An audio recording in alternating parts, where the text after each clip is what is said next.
Makanya undang-undang cipta kerja, karena itu memang undang-undang yang itu tidak manusiawi bagi buruh. Saya berani menyatakan itu. Bagaimana pesangon yang sudah harusnya 9 bulan diberikan itu tiba-tiba tidak ada. Ini perjuangannya berdarah-berdarah loh kalau tahu perjuangan pesangon ini. Gitu Jadi dulu itu baik sebelum pemerintahan Jokowi, SBY itu upah di Indonesia itu upah lajang. Jadi wajar buruh Indonesia itu gajinya 3,5 juta untuk dia sendiri itu dihitung. Itu penghitungan upah di Indonesia. Tidak ada hitung istri, tidak ada biaya sewa rumah untuk istri dan anak, tidak ada biaya sekolah. Nah, setelah itu hari ini itu hilang semua. Jadi upah buruh hari ini hanya berdasarkan inflasi tambah pertumbuhan ekonomi aja yang dihitung. Tidak disurvei lagi berapa harga telur, berapa harga beras. Hingga saat ini di perayaan May Day nanti pun kita tetap akan menolak undang-undang cipta kerja sampai kapanpun, bukan harus diperbaiki. Ya sudah, tutup aja, pemerintah ambil alih untung kok. Betul nggak? Tutup aja Gojek itu semua. Perusahaan yang nggak mau ikut patuh tutup. Negara buat sendiri. Ya. Betul kan? Dari dulu bonusnya banyak, gaji mereka sekarang sangat berkurang jauh. Jauh sekali. Benar. Pemasukan orang itu sekarang udah nggak bisa lagi untuk mencukupi kebutuhan hidupnya. Luar biasa itu. Sementara mereka terus di pinggir jalan 24 jam stop, kadang 16 jam minimal. Betul. 16 jam mana ada 8 jam lagi. Karena kalau nunggu sesuai 8 jam nggak makan orang itu. Nggak makan lah.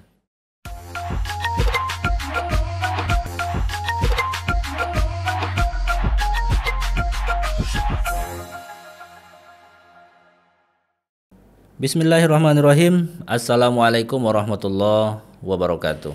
Waalaikumsalam. Alhamdulillah, sahabat Deep Institute dimanapun Anda berada, ketemu lagi dengan saya Dedi Iskandar Batubara di podcast hari ini. Senang sekali bisa kembali menyapa kita semua dimanapun Anda berada.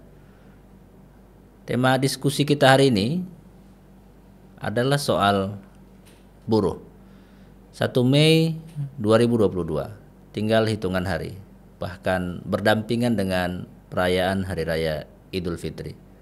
Tapi May Day setiap tahun tetap menjadi dan mengundang keingintahuan orang soal apa yang menjadi isu-isu terkini terkait dengan buruh dimanapun berada. Tidak di Indonesia, juga di dunia internasional. Karena saya kira sampai hari ini buruh tetap pada posisi yang ingin terus memperjuangkan kesejahteraan bagi dirinya dan kelompoknya dengan beragam cara. Ada yang secara terang-terangan di banyak negara saya kira lahir partai buruh. Ada juga yang lewat organisasi saja memperjuangkan apa yang menjadi kepentingan dan harapan serta ekspektasinya, dan seterusnya. Indonesia itu sudah punya Undang-Undang Serikat Pekerja dan Serikat Buruh, Undang-Undang 21 tahun 2000 yang mengatur soal serikat pekerja. Dan memang lahirnya undang-undang ini saya kira ini bagian dari keinginan sekian lama para buruh agar mereka bisa punya payung hukum yang melindungi keberadaan dan kedaulatan mereka, baik sebagai seorang buruh maupun sebagai organisasi. Sudah 22 tahun Undang-Undang Serikat Pekerja dan Serikat Buruh yang ada di Indonesia. Dan tahun ini May Day dalam hitungan hari akan diperingati juga. Kita akan bincang-bincang dengan Bang Willy Agus Sutomo, Ketua Serikat Pekerja Metal Indonesia Provinsi Sumatera Utara, yang juga sekaligus beliau adalah Ketua Partai Buruh Provinsi Sumatera Utara. Assalamualaikum Bang Willy. Waalaikumsalam Bang Dedi. Masya Allah. Terima kasih nih Bang Willy sudah menyiapkan dan menyempatkan waktu untuk hadir ke studio untuk bincang-bincang. Sama, saya pun juga bangga hadir di podcastnya Bang Dedi ini. Selain Bang Dedi tokoh Sumatera Utara, juga adalah kebanggaan kita.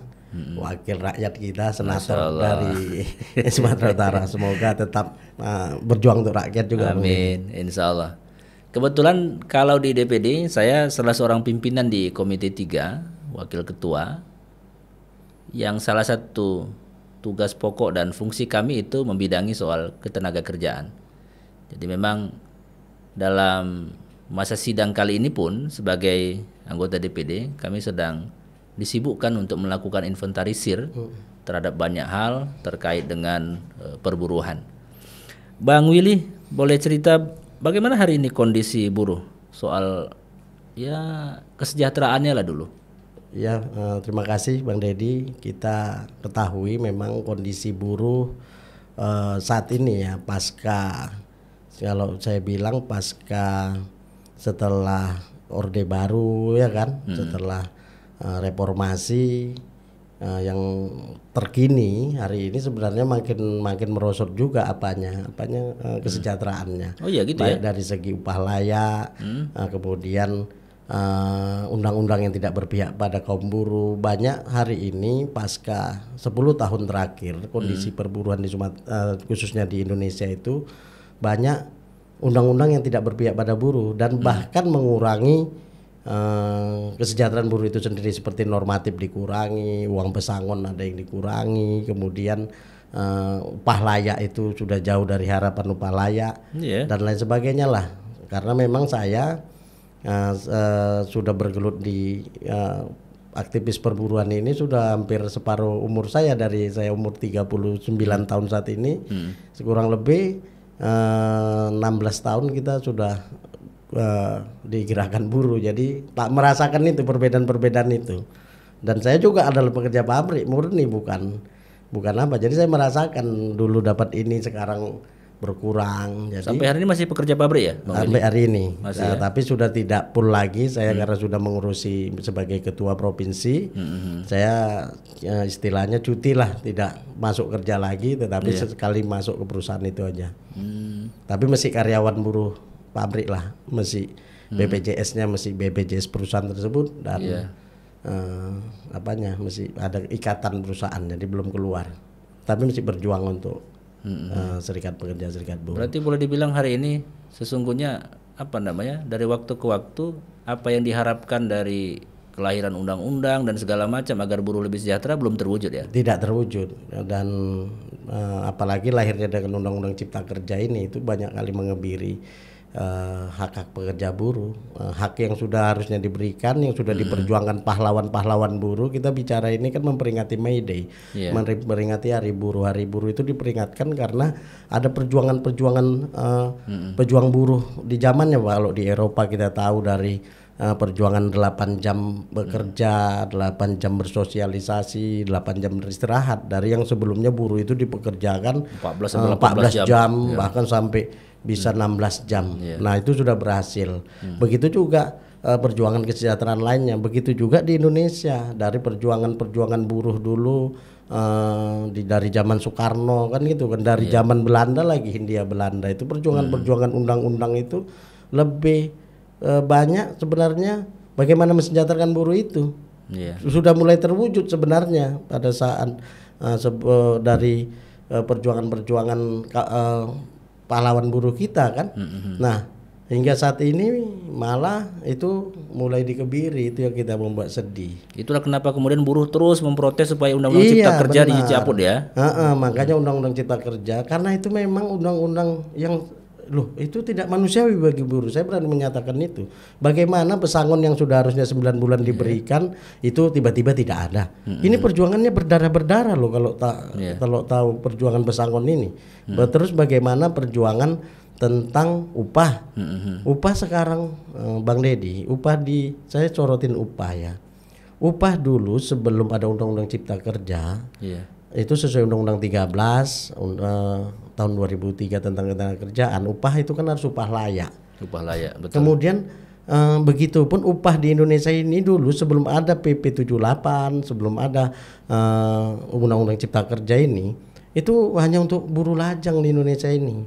Jadi wajar seorang buruh itu seharusnya nggak boleh menikah, karena dia tidak ada gaji, dia itu nggak ada makan istrinya, nggak ada uang sekolah anaknya. Enggak kayak gaji PNS itu ya. Kalau ASN itu ya ada yang untuk suami, anak gitu. Jadi dulu itu baik sebelum pemerintahan Jokowi, SBY itu upah di Indonesia itu upah lajang. Jadi wajar buruh Indonesia itu gajinya 3,5 juta untuk dia sendiri itu dihitung. Itu penghitungan upah di Indonesia. Tidak ada hitung istri, tidak ada biaya sewa rumah untuk istri dan anak, tidak ada biaya sekolah. Nah, itu pun masih lumayan lah kita meningkatkan perjuangan kebutuhan hidup layak lajang itu kita tingkatkan dari dulu hanya 40 item yang dihitung dimakan mereka, sandang pangan papannya. Kemudian kita berjuang di situ, kita tambah di zaman SBY 60 minta 68 item, hanya diberikan 64. Itu perubahan-perubahan kita minta hari itu targetnya 86 item untuk hidup layak. Pekerja lajang minimal meningkatkan item itu kita bisa untuk membantu makan istri dan keluarganya atau begitu juga sebaliknya. Nah, tibanya akhirnya ini bicara tentang upah dulu Bang Deddy ya. Kenapa kita sangat upah kita merosot jatuh hari ini. Nah setelah itu hari ini itu hilang semua. Jadi upah buruh hari ini hanya berdasarkan inflasi tambah pertumbuhan ekonomi aja yang dihitung. Tidak disurvei lagi berapa harga telur, berapa harga beras.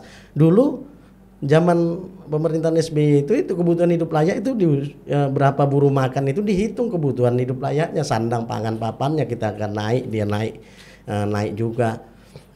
Hari ini tidak, itu dia dibuang semua. Bagaimana? Jadi buruh makan apa? Buruh hanya kan berdasarkan inflasi tambah pertumbuhan ekonomi.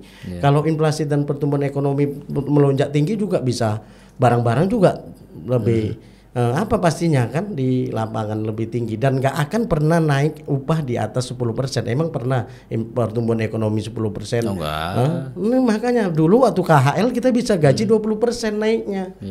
Kita bisa selain itu bahkan bisa 30%. Karena kebutuhan hidup layak yang disurvei. Ini hanya inflasi pertumbuhan ekonomi paling nanti 7% itu semuanya. Udah tinggi itu. Udah tinggi kali. Emang pernah 10%, 20% nggak pernah. Tetapi zaman dulu itu sebelum PP lahirnya Undang-Undang Cipta Kerja itu tentang mengatur upah, Permen PP 36 sekarang tentang upahnya itu sekarang lebih mengerikan. Nah itu makanya upah hari ini di Sumatera Utara, jangan heran Bang Deddy, itu sudah 3 tahun 4 tahun setelah Undang-Undang Cipta Kerja lahir tidak pernah naik gaji. Jadi sekarang ini pegawai buruh-buruh kita nggak pernah naik gaji. Naik gaji lagi ini. Naik gaji pun hanya 1% kemarin itu pun Kota Medan. Kabupaten Deli Serdang tahun ini tidak naik. Sumatera Utara hampir rata-rata 2-3 tahun ini tidak mengalami kenaikan. Yang lebih parah lagi. Selain upah minimum kabupaten kota dulu Undang-Undang Tenaga Kerja mengatur upah minimum sektoral. Iya, upah minimum sektoral. Kabupaten ini lebih fatal lagi. Ini selisihnya sektoral ini adalah kenaikan upah 10-15% dari UMK. Dan 75% buruh di Indonesia itu adalah pekerja sektoral. 10-15% hilang. Sekarang sektoral di Undang-Undang Cipta Kerja tidak ada lagi, hanya UMK. Bayangkan itu sekarang UMK dulu selisihnya kan 10-15% dari UMK. Untuk mengejar ini nggak akan naik 3 tahun upah. Untuk mengejar karena UMK aja nggak ada sektor lagi kan. Kan sudah dulu kalau UMK contohnya gaji 2,5 juta. Setelah dia masuk ada pembagian sektor gajinya 3 juta. Berarti ada selisih 500.000. Nah, besok naiknya cuma 200.000. Untuk mengejar perubahan itu udah diuntungkan perusahaan ini. Selain kita dirugikan hilang apa kita ya kenaikan sektoral untuk mengejar itu karena gaji kita sudah berlebih nggak akan pernah naik. Misalnya UMK kan tadi saya bilang UMSK 3 juta, UMK 2,5 juta. Ditetapkanlah UMK untuk tahun 2022 nanti sebesar 2.700.000. Sementara gaji dia mesti 3 juta. Ya kan nggak ada kenaikan. Untuk ngejar itu tetap aja dia gajinya dikasih 3 juta. Dianggap bahwa dia sudah standar UMK udah bahkan lebih lagi ya. Bahkan lebih lagi kata pengusahanya. Nah ini yang luar biasanya itu kenapa kita marah, kenapa kita selalu protes, kenapa kita nyatakan kita belum sejahtera. Saya berani menyatakan hari ini kita makin terburuk setelah 10 tahun terakhir ini. Harusnya undang-undang itu lahir kan bisa melindungi hak-hak pekerja ya, bukan malah mengkebiri malahnya. Ini sejarahnya juga lahirnya undang-undang tenaga kerja itu memang untuk melindungi tenaga kerja, nggak ada lain. Betul. Tidak ada membicarakan pengusaha. Itu lahirnya undang-undang tenaga kerja dulu, undang-undang perburuhan. Lu kalau nggak usah dibuat itu kalau sama derajatnya. Karena memang kita ini tenaga kerja ini lemah di sisi pengusaha. Masuk saja kita harus sudah mengikuti syarat mereka, betul kan? Walaupun syarat mereka belum tentu sesuai dengan peraturan. Dan kita sewaktu-waktu bisa di PHK, makanya lahir Undang-Undang Tenaga Kerja. Makanya kenapa kita heran pemerintah hari ini loh, kenapa jadi Undang-Undang Cipta Kerja. Cipta Kerja itu ya kalau saya mengatakan ya untuk pencipta pekerjaan berarti Undang-Undang pengusahanya ini istilahnya kalau menurut saya. Udah bilang aja undang-undang pengusaha, ngapain malu-malu? Malu ya. Iya, betul. Buat aja undang-undang pengusaha. Karena nggak ada istilahnya itu, harus undang-undang ketenaga kerjaan. Undang-undang perburuhan dulu zaman Soekarno. Sekarang undang-undang tenaga kerjaan. Sekarang undang-undang cipta kerja. Ya udah yang pencipta kerja. Ya undang-undang pengusaha aja lah. Ya memang karena isinya pun memang udah murni, tidak ada lagi harapan kesejahteraan bagi kami. Jadi itu memang undang-undang pengusaha aja kalau memang lahir. Makanya kami tegaskan, kami hingga saat ini di perayaan May Day nanti pun kita tetap akan menolak undang-undang cipta kerja sampai kapanpun, bukan harus diperbaiki. Walaupun memang putusannya seperti itu, tapi sebenarnya sudah jelaskan putusan MK itu bahwasannya inkonstitusional sebenarnya. Harusnya ditolak seluruhnya. Seharusnya ditolak seluruhnya. Cuman coba dikasih disuruh perbaiki. Saya kira kami tetap akan menolak. Kalaupun diperbaiki kan dia harus berbicara dengan serikat pekerja, serikat buruh. Kalau serikat buruh kompak menolak berarti memang harusnya undang-undang itu sudah dihapuskan atau minimal undang-undang tenaga kerja itu jangan dicampur adukkan sama cipta kerja. Ya, dia mesti berdiri sendiri. Tetap harus berdiri sendiri. Lab spesialis itu. Lab spesialis, betul. Berarti tema khusus untuk May Day ini tetap apa ya? Pertama saya kira di tingkat nasional tetap menolak undang-undang cipta kerja. Benar. Secara global barangkali ada isu-isu khusus sekarang nggak ya di buruh ini, di pekerja? Isu-isu khususnya mungkin tentang upah juga menjadi upah masih ya? Itu upah layak menjadi sorotan paling utama juga selain undang-undang cipta kerja. Jadi di May Day ini tuh beragam tuntutan kami, diantaranya itu tentang upah. Termasuk untuk para buruh yang ada di Sumatera Utara juga. Saya kira konsennya tetap pada isu upah layak, isu penolakan undang-undang tenaga kerja, undang-undang cipta kerja, tetap di situ ya. Sama Pak, ya? Yang bersama Bang Deddy. Jadi di Sumatera Utara ini juga selain itu juga adalah kasus-kasus lokal gitu ya, kasus ketenaga kerjaan yang harus diselesaikan oleh instansi ketenaga kerjaan setempat lah, karena masih banyak kasus-kasus tenaga kerja yang harus menjadi perhatian khusus dari pemerintah provinsi kita. Saya ingin nyorot soal soal organisasinya dulu, Bang Willy. Kita punya konfederasi, punya federasi, punya serikat pekerja, punya PUK juga di bawah. Saya kira jumlahnya yang, saya mohon maaf nih kalau saya datanya keliru. Dari mulai 2008 seingat saya sampai dengan kemari, justru memang jumlah organisasi serikat pekerjanya nambah, tapi anggotanya malah turun ya. Benar, memang benar itu seperti itu. Jadi memang buruh ini minim untuk berserikat juga sangat jadi contoh di Sumatera Utara ini dari jumlah buruh 100% itu yang berserikat nggak sampai 10% yang berserikat. Belum lagi memang banyak tumbuhnya gampangnya berserikat ini juga. Jadi misalnya di banyak organisasi kita misalnya dia membentuk serikat-serikat pekerja lokal, itu juga yang membuat banyak, tapi tidak dibarengi dengan bertambahnya anggota tadi. Justru pekerja yang sudah banyak, serikat pekerja yang sudah banyak anggotanya banyak tergerus karena PHK dan lain-lain lah. Dan jadi itu yang membuat banyak muncul pertambahan. Kalau surveinya ya wajar-wajar aja, serikatnya tambah, jumlah anggota berserikat itu malah menurun.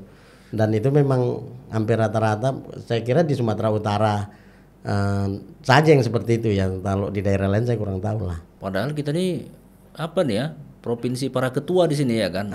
Ya benar, mungkin karena kali ya? Jadi ketua semua ya. Di sini nggak terpilih ketua, dia bentuk jadi ketua lagi, mungkin gitu ya. Bisa jadi seperti itu. Di Undang-Undang 21 itu yang 2000, syarat pendirian serikat pekerja itu kan memang terlalu mudah saya lihat ya, Bang. Mohon maaf saya Bang Willy melihatnya ya. Hanya cukup 10 orang. Kemudian udah setuju kita bikin, setuju, boleh gitu kan. Tapi memang kalau dibandingkan di tempat lain gitu ya. Kebetulan saya punya pengalaman diskusi dengan ada 2 organisasi buruh kemarin di Cape Town dan di Johannesburg di Afrika Selatan. Menarik di sana, saya mengira bahwa kita udah sangat mudah dengan 10 orang gitu. Ternyata di sana tak pakai jumlah, 1 orang pun boleh bikin organisasi serikat pekerja. Menurut Abang ada masalah nggak nih di kita kalau soal terlalu mudah? Kalau menurut saya sih memang masih sangat mudah ya, dengan 10 orang bisa kumpul-kumpul. Itu yang akhirnya kemudian kalau di sini mulai tidak sepaham dia bikin baru. Dan syaratnya juga mudah sekali kan, tinggal bawa daftar ke Dinas Tenaga Kerja, terdaftar di situ sudah gitu. Iya, sebenarnya kalau kita memang ya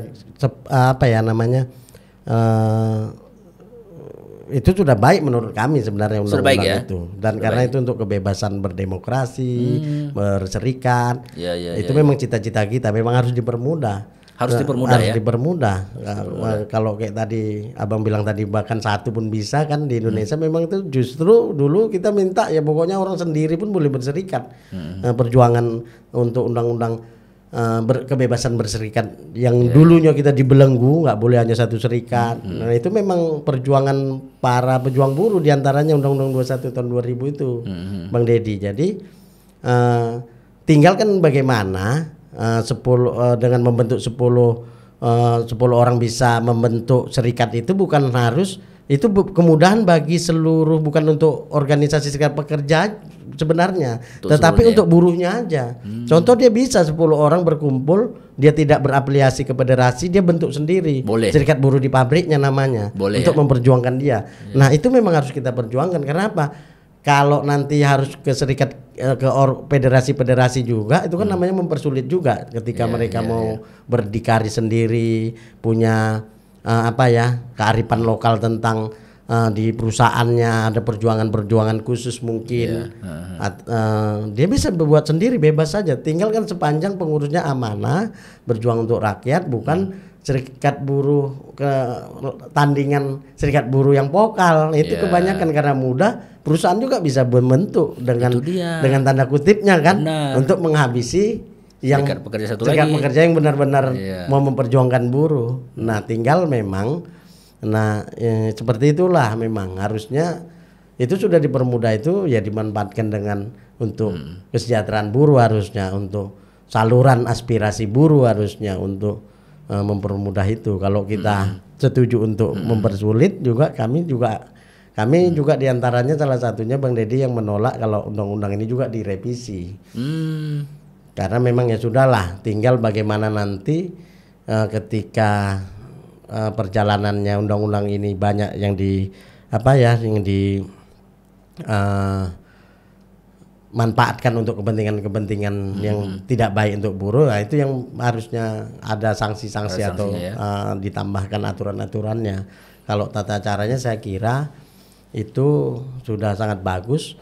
Justru prakteknya dengan semudah itu juga, dengan sanksi-sanksi pidananya yang ada di dalam itu juga, kadang-kadang pengusaha juga banyak yang tidak memberikan kebebasan berserikat secara walaupun secara tidak terang-terangan. Misalnya mem-PHK pengurus yang mau terbentuk, itu banyak juga terjadi seperti itu, walaupun dalam Undang-Undang 21 tahun 2000 itu tidak dibenarkan, tidak diperbolehkan, dimutasi, diancam, diintimidasi. Jadi sebenarnya kebebasan berserikat juga yang semudah itu juga tidak mudah juga sebenarnya. Tidak mudah juga itu dipraktekkan di lapangan. Nggak ada kendala di situ dia. Ada juga teman-teman di luar sana barangkali yang tidak tidak berstatus sebagai buruh di sebuah perusahaan yang konvensional ya. Kita sebutlah misalkan seperti Gojek online itu ya. Ini kan jumlahnya hari ini ada jutaan juga itu. Benar. Mereka yang bekerja di situ. Sementara di undang-undang mereka ini kan belum diatur ini. Mereka pada posisi mana nih? Karena mereka tidak punya induk perusahaan seperti lazimnya para buruh bekerja di pabrik misalkan begitu ya. Itu juga yang kayak saya kira memang kemarin ada masukan-masukan dari driver-driver online, kalau mereka ingin berserikat kemudian seperti apa gitu. Menurut Bang Willy ini bisa disamakan dengan apa namanya dengan tenaga kerja. Iya. Nah, mungkin ini justru orang ini bukan hanya tenaga kerja lagi. Justru orang ini harusnya ini sama-sama punya hak, dia punya uang dan aplikasi, kita punya alat kerjanya. Itu mitra-mitra untuk ya bagi hasilnya lebih dari pekerja kalau menurut kita. Nah, kami juga memperjuangkan buruh Gojek ini untuk berserikat dan karena kami anggap ada hubungan kerja. Jadi sebenarnya itu adalah ada hubungan kerja, Bang Deddy. Harusnya ada hubungan kerja. Harusnya pemerintah justru apa yang didapatkan rupanya dari aplikasi atau apanya Gojek ini selain selain mungkin pajak-pajak yang normatif saja, tetapi mereka meraup keuntungan yang begitu besar. Harusnya mereka itu diberikan Gojeknya itu diberikan adalah sepeda motor, diberikan sepeda motor sama seperti kalau nggak salah taksi ya, ada taksi di Uber atau apa itu. Ya, betul. Itu kan mereka ya harusnya seperti itu. Pasti rugi loh perusahaan yang itu membayar normatif, itu belum betul membayar normatif loh. Membayar ada BPJS, membayar apanya, bahkan plusnya ketika kendaraannya itu sudah 5 tahun bisa diambil sama supirnya itu. Jadi mereka terus bisa mempunyai harusnya seperti itu peraturannya, tinggal itu aja karena hari ini mereka nggak punya hak untuk itu kan. Benar. Dan di Eropa bisa terkait ini bisa nanti studi banding kalau nggak salah di beberapa negara Eropa sudah ada juga Gojek tapi sudah digaji sama perusahaan. Sudah digaji perusahaan. Jadi sudah ada contoh harusnya untuk saya berani menyatakan Gojek adalah pekerja buruh sama seperti kami. Yang di industri sama, yang harus menerima haknya sama, harus diatur dengan undang-undang tenaga kerjaan. Kalaupun tidak diatur harus ada diatur undang-undang tenaga kerjaan transportasi online itu. Apa hak dan kewajibannya pengusahanya. Jangan enak-enak aja lah dia punya aplikasi aja nyuruh-nyuruh orang. Bayangin sepeda motornya dari dia sendiri, SIM-nya dia urus sendiri, minyak dia bayar sendiri. Iya kan? Sebenarnya diatur minimal kendaraannya harus ditanggung dari sama hak normatif dia seperti BPJS kesehatan, BPJS itu nggak jelas itu BPJS kesehatannya. Mereka tetap bayar sendiri. Ya. Benar. Dan di antara serikat kami sudah ada anggota kita pekerja Gojek online. Jadi tergabung dalam namanya Federasi Serikat Pekerja Dirgantara dan Transportasi SPDT FSPMI. Jadi di sana di nasional kita yang sudah bergabung Transjakarta, Damri, kemudian Gojek online itu udah ada juga ribuan anggota kita. Ya kita terus memperjuangkan itu. Cuman memang karena masih sedikit yang sadar perjuangannya masih agak lambat lah. Tapi saya kira itu menarik ini tentang Gojek online ini harus diperjuangkan. Berarti menurut Bang Willy tidak perlu harus undang-undang yang diubah, tidak perlu, tinggal kemudian mereka ini disesuaikan saja ya. Iya, ada hubungan kerja. Ada hubungan kerja. Pemerintah tinggal menegaskan ada hubungan kerja, selesai itu. Itu aja masalahnya. Mereka juga Gojek ini ada komunitas-komunitasnya, ada yang terdaftar, ada yang udah punya serikat pekerja lokal, ada yang sudah bergabung sama kami secara nasional, ada juga. Masalahnya perusahaan platformnya nggak mau pasti ya ikatan kerja kan, itu dia kan. Ya tinggal lihat ya. Loh, kan harus dia ikut sebenarnya ketegasan pemerintah. Dari mana aturannya? Berarti problemnya di pemerintah. Harusnya pemerintah bikin regulasinya kan. Kau harus bikin ikatan kerja. Pemerintah punya kok transportasi. Damri. Atau transportasi yang lainnya kan darat, yang angkutan darat. Kenapa nggak bisa disamakan sama dia? Apa bedanya? Betul. Apa bedanya dan apa khususnya mereka? Ya sudah, tutup aja, pemerintah ambil alih untung kok. Betul nggak? Tutup aja Gojek itu semua. Perusahaan yang nggak mau ikut patuh tutup. Negara buat sendiri. Ya. Betul kan? Nanti Bang Deddy apanya? Dari tur utamanya bisa dia mengatur itu ya kan? Apa payahnya, masuk dia bisa, negara nggak bisa buat? Padahal negara yang ngatur semuanya. Benar, kan? Negara yang ngatur semua, tinggal beli aplikasi kecil aja di atas komputer dia. Tapi dibayar pekerjanya. Ini kayaknya sengaja, gampang kok mengaturnya. Sengaja dirumit-rumitkan ini ya. Dan dia sengaja dirumit-rumitkan, malah lebih banyak untungnya kalau diambil di negara. Saya sepakat diambil aja itu Gojek itu sama negara, digaji normatif. sesuai kerjanya 8 jam per shift 24 jam. Loh, kan nggak akan katanya waktu mereka nanti bisa kan aplikasi bisa diatur. Oh, ini belum ada kerjanya, dia ke situ dulu. Iya, betul. Siapa bilang? Kalau dia off Iya, waktunya ya kan, dia benar, jalan yang penting waktunya. dia online, nah kasih ke dia. Iya. Oh, ada servernya. Tapi udah gaji dia per bulan dan lebih ada kenyamanannya, kepastiannya. Tidak ada lagi dipakai baju Gojek untuk merampok, nggak pakai baju Gojek untuk berbuat kriminal, betul kan? Karena sudah nggak boleh sembarangan, mereka sudah bahkan lebih apalagi ya, lebih apa mereka, wah saya apa BUMN, kan? Jadi perjuangan Gojek harus seperti itu. Harus gitu ya. Saya selalu bilang kalau Gojek harus militan, harus demo terus, saya bilang. Perjuangan kalian itu harusnya nggak seperti itu terlalu murahan. Kita bisa bandingkan dengan pekerja Gojek online di daerah di negara-negara lain seperti Cina, seperti negara Asia ya. Pasti kita yang paling murah dan paling buruk apanya peraturan di internal perusahaannya yang sesuka hatinya. Banyak suka hati apa ya mau apa namanya? Betul. Tidak mengasih dia lagi untuk mau Gojek atau segala macam, banyak aturan yang sepihak. Dari dulu bonusnya banyak, gaji mereka sekarang sangat berkurang jauh ya, jauh sekali. Benar, pemasukan orang itu sekarang udah nggak bisa lagi untuk mencukupi kebutuhan hidupnya. Luar biasa itu. Sementara mereka terus di pinggir jalan 24 jam non-stop, kadang 16 jam minimal. Betul. 16 jam mana ada 8 jam lagi. Karena kalau nunggu sesuai 8 jam nggak makan orang itu. Nggak makan lah. Benar. Itu. Nah itu harus dipikirkan kan, dipikirkan pemerintah, dan mereka hari ini banyak loh. Semua orang yang ter-PHK itu adalah mereka itu rata-rata pekerja buruh seperti kita yang sudah di PHK. Itulah harapannya. Sekarang ya karena dia cuma punya modal sepeda motor kan. Benar, sepeda motor udahlah jadi apa? Punya kereta lah kalau bahasa Medan kita ya kan. Oke Bang Willy, menarik sekali diskusi kita ini. Saya ingin tahu dikit-dikit boleh lah ini kan Abang Ketua Partai Buruh Sumatera Utara. Iya.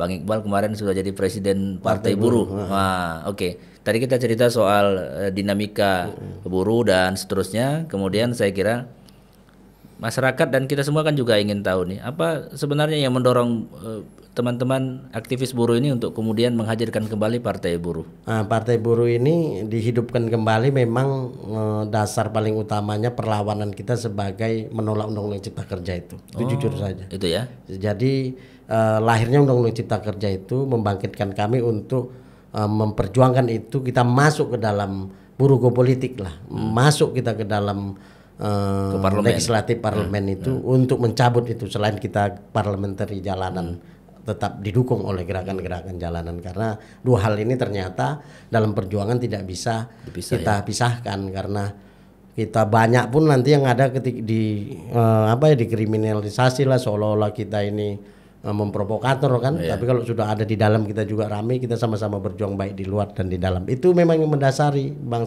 lahirnya kembali Partai Buruh, dihidupkan kembali ya. Reborn lah ini ya. Reborn, bukan partai baru, bukan karena partai baru, sudah ada juga kan. Pendirinya yang dulu Mukhtar Papahan, Bapak Buruh kita.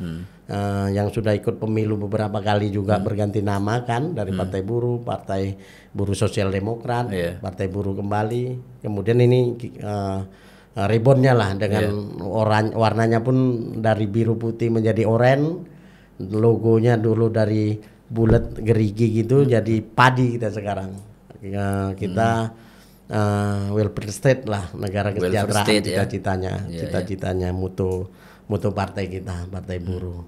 Jadi Partai Buruh ini memang diprakarsai oleh aktivis-aktivis buruh, semua buruh dan petani, miskin kota, aktivis sosial semua. Di nasional itu ada 13 konfederasi, serikat pekerja, serikat buruh dan serikat petani dan miskin kota terbesar di Indonesia. Kemudian sekitar 20 federasi serikat pekerja, serikat buruh secara nasional. Jadi selain buruh, ini adalah wadahnya petani, miskin kota, intinya rakyat kecil lah, kecil yang terpinggirkan. Karena memang saya setuju bahwa memperjuangkan kesejahteraan rakyat ini kan harus legitimate. Dan alat legitimasinya salah satu diantaranya itu adalah lembaga parlemen. Benar. Selain jalanan yang selama ini juga saya kira itu juga cukup produktif sebetulnya untuk menjadi daya tekan. Iya. Tapi kan dia bukan pengambil keputusan. Benar. Pengambil keputusannya tetap di parlemen. Saya kira pilihan Partai Buruh untuk kembali reborn dan menjadikan partai sebagai alat perjuangan dalam rangka mewujudkan kesejahteraan buruh, tentu ini kan meneruskan cita-cita para pendiri Partai Buruh sebelumnya juga. Benar, gitu ya. Tapi kan kita punya pengalaman nih Bang Willy. Dari mulai Bang Mukhtar dulu bikin Partai Buruh, kemudian PBSD ya, Partai Buruh Sosial Demokrat, Partai Buruh lagi, atau mungkin ada yang lain-lain juga yang berciri khas buruh misalkan gitu ya. Saya sih nggak punya pengalaman yang cukup compare membandingkan Partai Buruh di Indonesia dengan Partai Buruh di luar negeri. Tapi saya melihat bahwa keberadaan Partai Buruh di luar itu justru punya tempat dan bahkan menang pada pemilu-pemilu begitu. Iya. Gimana itu ya Bang? Apa di kita ini berbeda buruhnya atau seperti apa ya? Ya, kalau mungkin saya sumber daya manusia kita juga memang sangat jauh ya sama kawan-kawan mereka. Karena mungkin juga pengaruh peradaban juga mungkin Bang ya. Apa itu, mereka 100 tahun yang lalu aja sudah tahu seperti kita yang ini kan. Mungkin itu juga lah. Terus, tapi yang paling utama adalah mental kita juga ketika pemilihan ini. Tahulah kita politik ini kan identik dengan uang yang banyak di tengah-tengah masyarakat. Bahasa umum rahasia umumnya lah ya kan. Kalau nggak punya uang mana dipilih. Itu rakyat biasa loh kalau ngomong seperti itu kan. Konon lagi buruh juga seperti itu, sama seperti itu. Buruh ketika kebanyakan buruh di Indonesia ini ketika bermasalah aja dia ingat dengan serikat buruh, dengan organisasi, dengan pembela-pembela buruh. Ketika dia kerjanya nyaman, nyantai, dia itu bahkan ketika kita ngomong tentang buruh dia dia nggak kurang respect mungkin. Mungkin karena terbelenggu waktu dia hanya disajikan oleh kerjaan, siap itu di rumah tidak bersosialisasi atau dia tidak melihat info perkembangan, dia jadi masyarakat biasa. Nah sebenarnya buruh itu adalah kekuatan penting bagi bangsa ini kan. Kalau bersatu memang, kalau kesadaran buruh ini bersatu udah pasti sekitar 3,9 juta sekarang yang terdaftar. Berdasarkan kemarin ada catatan saya dengan teman-teman itu. Jumlah buruh di Indonesia sekarang 3,9 itu yang berorganisasi, yang berserikat ya kan. Bayangin itu, kalau itu saja memilih. Benar, udah masuk lolos threshold. Iya benar, sama di Sumatera Utara. Bang Deddy, saya bicara ruang lingkup Sumatera Utara saja tolak ukurnya. Pekerja formal 4 juta. Pekerja informal kurang lebih 4 juta. 8 juta pekerja buruh di Sumatera Utara ini kan gitu. Udah suara terbanyak salah satu partai di Sumatera Utara punya fraksi jadi ketua DPRD di Sumut ini cuma 900.000 suaranya. Iya, nggak sampai sejuta. Nggak sampai sejuta. Bayangkan itu tadi hanya saya bilang hanya nggak sampai 10%-nya aja. Ini sadar buruh ini. Kita udah juara 1 di Sumatera Utara. 1 ya harusnya. Harusnya. Nah itu harapannya kan seharusnya seperti itu. Sama kayak di Eropa itu udah ada kesadaran, nggak pala kampanye partai itu, dia merasa pekerja buruh dia pilih partai itu. Karena memang jelas di sana A atau B, tinggal itu juga memang sana politiknya. Ketika nanti partai buruh di sana nggak berkuasa, mereka juga akan dipersulit juga. Saya sudah pernah ke Korea Selatan. Korea Selatan itu hampir mirip juga. Kalau nggak yang berkuasa nggak dari aktivis buruh, serikat yang bergabung di sana hanya ada 2, pemerintahan atau pekerja buruh. Kalau mereka kalah, memang mereka harus demo ke jalan tuh nggak terus. Jadi kesadarannya kan tinggal kesadaran ketika buruh ini bersatu. Saya kira nggak usah muluk-muluk, 20% aja sadar. Mudah-mudahan udah bisa masuk parlemen dan kesejahteraan buruh itu pelan-pelan akan kita rubah. Itu harapannya kan masuknya kita. Tapi begitupun kita tetap yakin bahwasannya setelah adanya partai buruh ini, para pekerja buruh di Indonesia sudah mulai sadar, apalagi dengan adanya pengebirian hak mereka yang begitu dahsyat. Saya yakin partai buruh harusnya sudah buruh-buruh itu, pekerja buruh harusnya sudah memilih partai buruh untuk mendukung wakil-wakilnya. Bukan kampanye nih ya Bang Deddy, tapi buruh pilih buruh lah. Pilih buruh, Iya. pilih buruh, betul. Nah, Sudah ada komunitasnya masing-masing, biar dia diurusin. Benar kan? betul. Udah. Buruh pilih buruh. Buruh, pilih Maka buruh akan sejahtera. siap. Kalau sudah buruh sejahtera, rakyat pasti sejahtera. Dan Buruh Indonesia. saja sejahtera yang kastanya mungkin dalam dianggap sebagian orang rendah, gitu ya. berarti sudah sejahtera negara ini. Betul. Karena buruh adalah bagian masyarakat juga di tengah-tengah masyarakat. Iya. Itulah, saya kira itu sekaligus sebagai closing statementnya Bang Willy tadi. Ya, siap. Buruh sejahtera, Indonesia juga sejahtera. Terima kasih. Kita ketemu lagi dalam podcast dengan tema yang berbeda di kesempatan yang lain. Makasih banyak Bang Willy sudah Sama-sama, datang. Bang Dedi. Insya Allah lain waktu, lain kesempatan kita ngobrol-ngobrol lagi. Amin, siap. Siap. Semoga sukses partai buruhnya. Sukses juga buat Bang Dedi. Siap. Tapi dengan kami saya termasuk yang memilih Bang Dedi. Waduh. Walaupun belum kenal benar. Dan Siap. saya anggota saya suruh milih Bang Dedi. Waduh. Tapi baru hari ini saya jumpa. Lillahi ta'ala. Benar. Iya, iya. Karena iya. saya juga dulu sama Romo tandem. Wah, iya. Aduh, ternyata yang diundang ini yang milih saya rupanya. Benar. Jadi ini dipertemukan. Dipertemukan. Saya dulu waktu milih ingat kali pakai apa ya sorban itu kan. Nah, Nah ini nih nomor kalau nggak salah nomor 20 berapa itu ya? 6 kan? 26 kan? iya. Ingat saya. Terus benar. Saya suruh keluarga saya suruh apa? Ini bukan beriklan tapi benar-benar saya kita nggak pernah ketemu ya? Nggak pernah ketemu. Saya ikuti perkembangan Bang Dedi selain sering ke rakyat ya kan, kemudian sering bersosialisasi, sering membuat kegiatan-kegiatan. Saya mengetahui itu. Baru ditambah dengan teman-teman kita lah ya. Pak Haji Romo kan, Iya. ya udah meyakinkan kita untuk memilih aduh. Bang Dedi dan hari ini baru jumpa. Luar biasa. Makasih Bang Willy. Ya. Terima kasih sahabat Deep Institute dimanapun berada. Ketemu lagi. Assalamualaikum warahmatullahi wabarakatuh. Waalaikumsalam.